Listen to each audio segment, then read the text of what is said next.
Hello friends, again welcome in math scholar. Last lecture में हम लोगों ने बात की थी कि आखिर रो और कॉलम ऑपरेशंस किस तरह अप्लाई होते हैं।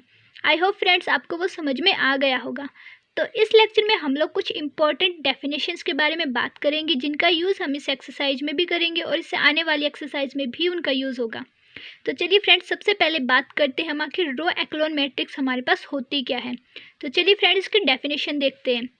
An M cross N matrix is called a row echelon matrix if the following conditions are satisfied। यानी कि हम एक M cross N मैट्रिक्स को रो echelon मैट्रिक्स तब बोल सकते हैं जब वो कुछ कंडीशंस को सेटिस्फाई करे। तो हमारे पास उसके लिए दो कंडीशंस हमें मैक्सिमम दी गई हैं। तो चलिए फ्रेंड्स, फर्स्ट कंडीशन हम देखते हैं आखिर वो है क्या। The first non-zero element in each non-zero row is unity which is called the leading entry of the row। ये हमसे क्या बोल रहा है कि जो हमारे पास फर्स्ट नॉन जीरो एलिमेंट होगा, फर्स्ट रो का जो हमारे पास नॉन जीरो एलिमेंट होगा वो हमारे पास यूनिट यानी कि एक होना चाहिए, जिसे हम उस रो का लीडिंग एंट्री भी बोल सकते हैं। तो देखिए फ्रेंड्स, यहाँ पे हमारे पास एक एग्जांपल दिया गया है। हमारे पास जो R1 है उसका जो फर्स्ट लीडिंग एलिमेंट है वो 1 है। अगर फ्रेंड्स हमारे पास ये 1 की जगह अगर और कुछ दिया गया हो तो हम सबसे पहले उसे चेंज करके 1 करेंगे। जैसे कि इसके लिए मैंने यहाँ पे एग्जांपल लिया है। मान लेते हैं हमारे पास एक मैट्रिक्स दी गई है 2 4 2 1 3 2 0 2 4। तो देखिए फ्रेंड्स, जो हमारे पास फर्स्ट रो है उसका जो फर्स्ट एलिमेंट है जिसे हम लीडिंग एलिमेंट बोलते हैं वो हमारे पास 2 है। और जो पहले हमारे पास कंडीशन दी गई है उसके अंदर हमसे क्या बोल रहा है कि जो फर्स्ट यानी कि जो लीडिंग एलिमेंट होगा R1 का वो हमारे पास 1 होना चाहिए। तो फ्रेंड्स, उसे हम दो तरीके से कर सकते हैं। इसमें आप देख सकते हो कि जो हमारे पास R2 है उसका जो फर्स्ट एलिमेंट है वो हमारे पास 1 है।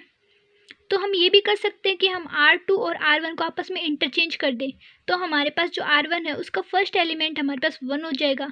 या फिर फ्रेंड्स हम ये भी कर सकते हैं, हमें R1 है उसे हम चेंज करते हैं 1/2 ऑफ R1, यानी कि हम R1 को अंदर 2 से डिवाइड कर दें तो भी हमारे पास जो फर्स्ट एलिमेंट है वो 1 हो जाएगा। फिर हमारे पास क्या बनेगा 1 2 1। तो आप देख सकते हैं फिर हमारे पास जो फर्स्ट एलिमेंट है वो 1 हो जाएगा। आई होप आपको समझ में आ गया होगा। तो अब हम इसकी सेकंड कंडीशन देखते हैं। तो सेकंड कंडीशन है वो हमसे क्या बोल रही है, the number of zeros before the leading entry in each row. यानी कि जो सबसे पहला जो हमारे पास है, जो हर रो के अंदर जो हमारे पास लीडिंग एंट्री है 1, उससे पहले जो जीरोस होंगी ना वो नेक्स्ट के कंपेयर में कम होनी चाहिए। Is less than the number of such zeros in the succeeding rows. Succeeding यानी कि बाद वाली जो रोज हैं उनके कंपेयर में कम होनी चाहिए।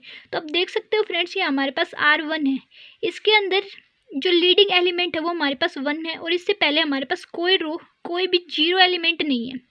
और जो हमारे पास सेकंड रो है उसका जो सेकंड एलिमेंट है वो हमारे पास सेकंड रो का लीडिंग एलिमेंट है जो हमारे पास 1 है, और 1 के से पहले हमारे पास एक जीरो है। और जो हमारे पास R3 है उसका जो लीडिंग एलिमेंट है वो हमारे पास 1 है, जो कि अगर देखा जाए तो यहाँ का थर्ड एलिमेंट है, उससे पहले हमारे पास 2 जीरोस हैं। तो आप देख सकते हो फ्रेंड्स कि जब हम ऊपर से नीचे की तरफ जा रहे हैं तो हमारे पास जीरोस हैं वो इंक्रीज़ हो रही हैं।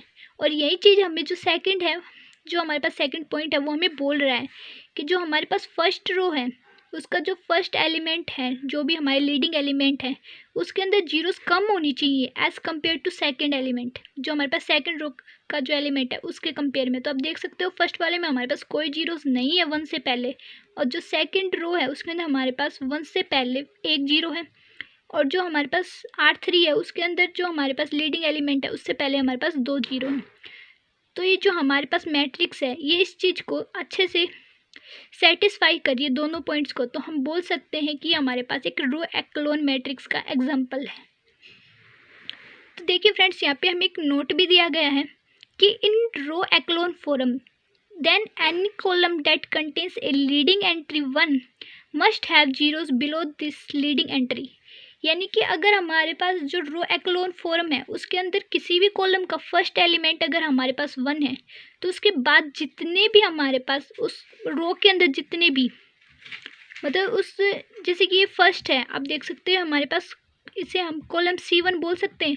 C1 का फर्स्ट एलिमेंट है हमारे पास वो 1 है, तो ये बोलना चाहता है कि उसके नीचे जितने भी एलिमेंट आएंगे ना वो जीरो होने चाहिए। और इसमें भी आप देख सकते हो जो हमारे पास R2 है और ये हमारे पास C2 है, तो C2 है उसके अंदर हमारे पास जहाँ पे 1 आ गया है ना, इसके नीचे जितने भी एलिमेंट होंगे वो 0 होंगे। यही हमें नोट बोल रहा है। आई होप आपको समझ में आ गया होगा। तो चलिए फ्रेंड्स, अब हम नेक्स्ट बात करते हैं कि आखिर रो रिड्यूस एक्लोन मैट्रिक्स होती क्या है। जो रो रिड्यूस एक्लोन मैट्रिक्स होती है उसके अंदर ये है कि जहाँ पे भी हमारे पास 1 आ जाए, जहाँ पे भी मतलब जिस भी रो का लीडिंग एलिमेंट हमारे पास 1 आ जाए, तो उसके ऊपर और नीचे हमारे पास 0 ही होनी चाहिए। मतलब 0 के अलावा और कोई एलिमेंट हमारे पास नहीं होना चाहिए। जैसे कि आप इस एग्जांपल में देख सकते हो, जो फर्स्ट आप R1 के अंदर जहाँ पे 1 देख रहे हो, उससे ऊपर हमारे पास कुछ नहीं है और उसके नीचे हमारे पास 0 है। वही जो हमारे पास C3 है, उसके अंदर आप देखिए, जो C3 का जो सेकंड एलिमेंट है वो 1 है, उससे ऊपर हमारे पास 0 है, उसके नीचे भी हमारे पास 0 है। सो जो रो रिड्यूस एक्लोन मैट्रिक्स है वो यही बोल रही है। चलिए इसे एक बार पढ़ लेते हैं। Each column which contains a leading entry of a row have all other entries 0, then it is said to be row reduce echelon matrix. तो ये हमें यही बोल रहा है कि जो भी हमारे पास फर्स्ट एंट्री 1 होगी, उससे पहले और उसके बाद में दोनों हमारे पास जितने भी एलिमेंट्स बच गए इसके अलावा वो हमारे पास 0 होने चाहिए। तो चलिए फ्रेंड्स, अब हम बात करते हैं कि रो रैंक क्या होती है। तो रो रैंक हमारे पास बेसिकली क्या होती है, जितने भी हमारे पास रो बचती हैं ना, नॉन जीरो रोज, उन्हें हम रो रैंक बोलते हैं। जैसे कि इससे पहले वाले जैसे कि आप इस एग्जांपल में देख सकते हो, इसके अंदर जो हमारे पास थर्ड रो है यानी कि जो R3 है वो हमारे पास कंप्लीट 0 है। इससे पहले हमारे पास 2 रो हैं जो कि नॉन जीरो हैं। तो इसके जो हमारे पास ये जो मैट्रिक्स है इसकी रो रैंक हमारे पास कितनी होगी, 2, क्योंकि इसके अंदर जो है R1 और R2 वो ही तो नॉन जीरो है ना, बाकी जो R3 है वो तो 0 है। यानी कि जो एक जो रो है हमारे पास वो कंप्लीट 0 है, तो उसे हम 0 रो काउंट करेंगे। उससे पहले जो हमारे पास एलिमेंट्स हैं जिनके अंदर अगर एक भी नॉन जीरो एलिमेंट आ जाए किसी भी रो के अंदर, तो उसे हम नॉन जीरो रो के अंदर ही काउंट करेंगे। ठीक है, आई होप आपको ये बात समझ में आ गया होगा। और इसे हम ऐसे डिनोट करते हैं, यानी कि रो नीचे R और A, जिस भी मैट्रिक्स का हम निकाल रहे हैं। इसी प्रकार फ्रेंड्स हम बात करते हैं कि कॉलम रैंक क्या होता है। The number of non zero columns in the column rank of A matrix A is denoted by RCA। यानी कि फ्रेंड्स इसी एग्जांपल में बात करते हैं, अगर हमसे कोई बोले कि इसके अंदर हमें कॉलम रैंक निकालनी है तो हम कैसे निकालेंगे। तो देखिए फ्रेंड्स, जो फर्स्ट कॉलम है इसके अंदर आप देख सकते हो कि हमारे पास नॉन जीरो कॉलम है, क्योंकि इसकी जो तीनों ही साइड्स हैं वो 0 नहीं है। इसी प्रकार जो सेकंड कॉलम है इसके अंदर भी एक हमारे पास नॉन जीरो एलिमेंट है, तो हम बोल सकते हैं कि ये भी हमारे पास रो रैंक में कॉलम रैंक के अंदर काउंट होगा। और इसी प्रकार जो थर्ड और फोर्थ है वो भी, तो इसका जो कॉलम रैंक है वो हमारे पास 4 आएगा, क्योंकि इसके अंदर एक भी ऐसा कॉलम नहीं है जो कि कंप्लीट 0। हमें वही कॉलम डिलीट करना है जब कंप्लीटली 0 हो। तो इसके अंदर आप देख सकते हो सभी में एक एलिमेंट तो ऐसा है ही है जो कि नॉन जीरो है। इस वजह से इसका जो कॉलम रैंक होगा वो क्या होगा, हमारे पास 4 होगा। तो चलिए फ्रेंड्स, अभी लास्ट जो है उसके बारे में बात करते हैं हम, जो कि हमारे पास कॉलम एक्लोन मैट्रिक्स है। तो जिस तरह हमने जो रो एक्लोन मैट्रिक्स थी उसके हमने बात की थी कि जो फर्स्ट जो रो है R1 जो है उसका जो लीडिंग एलिमेंट होगा, जो भी होगा पहला लीडिंग एंट्री, वो 1 होनी चाहिए। उसी प्रकार फ्रेंड्स जो कॉलम एक्लोन मैट्रिक्स है उसके अंदर भी जो पहली जो कॉलम होगा उसका जो फर्स्ट एलिमेंट होगा, जो फर्स्ट एंट्री होगी वो 1 होनी चाहिए। The first non zero element in each non zero column is unity which is called the leading entry of the column. तो देखिए फ्रेंड्स, उसके अंदर क्या बोल रहा था कि जो हमारे पास फर्स्ट कॉलम होगा उसकी जो फर्स्ट जो भी नॉन जीरो एंट्री होगी वो हमारे पास 1 होनी चाहिए। तो आप इस एग्जांपल में देख सकते हो, जो हमारे पास C1 है उसकी जो फर्स्ट एंट्री है वो हमारे पास 1 है यहाँ पे। अगर इसके अलावा 1 के अलावा अगर हमारे पास कुछ भी और दे रखी है तो हम उसे 1 में कन्वर्ट कर लेंगे। ठीक है, उसी प्रकार देखिए friends, the number of zeros before the leading entry in each column is less than the number of such zeros in the succeeding columns.